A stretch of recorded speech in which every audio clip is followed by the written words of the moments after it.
भारत के मुख्य न्यायाधीश न्यायमूर्ति सूर्यकांत ने एनसीईआरटी की उस किताब पर आज संज्ञान लिया जिसमें कक्षा 8 के छात्रों को न्यायपालिका में भ्रष्टाचार के बारे में पढ़ाया जा रहा है। सामाजिक विज्ञान के इस चैप्टर पर मुख्य न्यायाधीश ने कहा कि वे किसी को भी इस संस्था को बदनाम करने की अनुमति नहीं देंगे। उन्होंने कहा, मुझे पता है इससे कैसे निपटना है।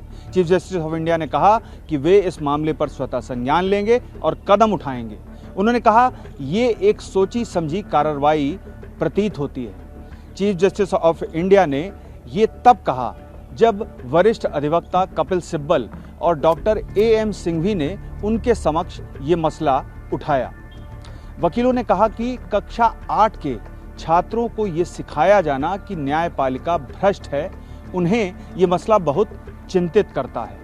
और इसके बाद चीफ जस्टिस ऑफ इंडिया ने कहा कि वे इस मुद्दे से वाकिफ हैं और इस मामले पर कदम जरूर उठाएंगे। दरअसल मैं आपको बताता हूं कि ये मसला क्या है। एनसीईआरटी ने अपनी कक्षा 8 की सामाजिक विज्ञान की किताब में एक चैप्टर दिया है और ये चैप्टर है न्यायपालिका में भ्रष्टाचार को लेकर के और देश भर की अदालतों में लंबित बड़े पैमाने पर मामलों को लेकर के।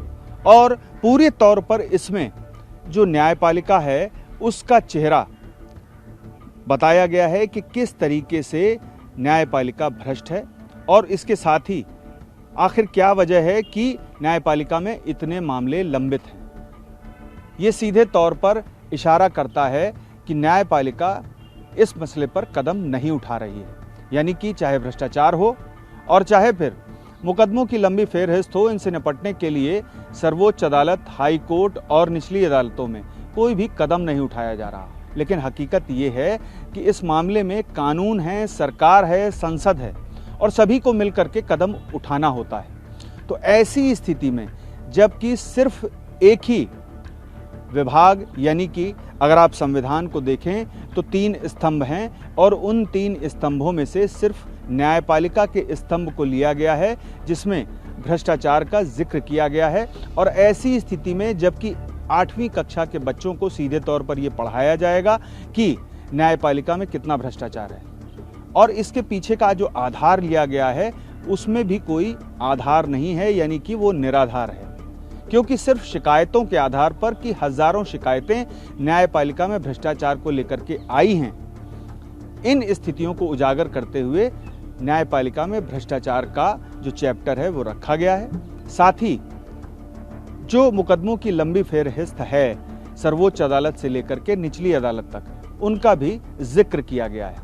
लेकिन निचली अदालत से लेकर के सर्वोच्च अदालत तक जो मामले लंबित हैं उनके लिए सिर्फ जुडिशरी जिम्मेदार नहीं है। ये पूरी तरह से स्पष्ट है क्योंकि सरकार को ढांचागत व्यवस्थाएं करनी होती हैं और साथ ही जो जजेस हैं उनके अपॉइंटमेंट भी करने होते हैं। और इसके अलावा जो भ्रष्टाचार का मुद्दा है उसमें अगर सभी स्तंभों को लिया जाता है यानी कि राजनीति और कार्यकारी और इसके साथ में न्यायपालिका, तो शायद इसे सही माना जाता। लेकिन सिर्फ न्यायपालिका को ही इस मामले में चैप्टर में रखा गया कि न्यायपालिका में भ्रष्टाचार कितना है।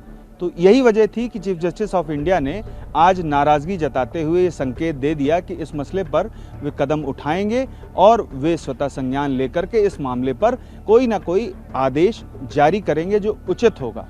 देखना ये होगा कि अब चीफ जस्टिस ऑफ इंडिया इस मसले पर कब कदम उठाते हैं, उनका रुख क्या रहता है। एनसीईआरटी के साथ क्या केंद्र सरकार समेत अन्य जो इस मामले में पक्षकार होंगे उनसे भी जवाब तलब किया जाएगा।